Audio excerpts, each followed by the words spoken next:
จากที่ดินอีสานอยู่บนนั้นเป็นโบราณภูอีสานมาได้เลย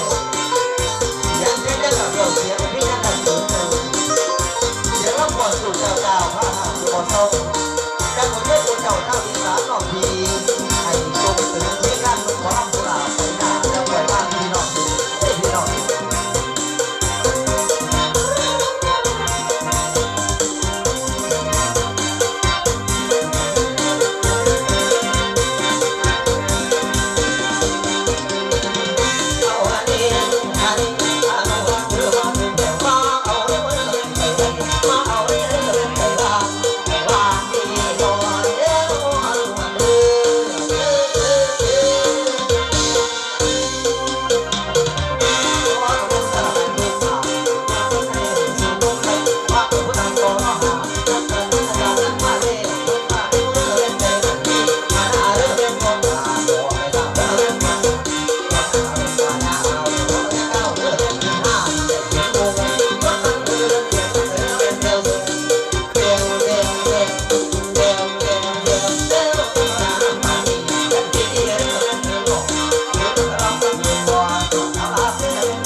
คนบอกฮักพ่อฮักแม่ฮักเต่าฮักแย่คนนั้นหลายได้ฮักไอ้ฮักได้ฮักดีฮักหลอกคงตะกุดจะบอกแต่พื้นที่จะเบา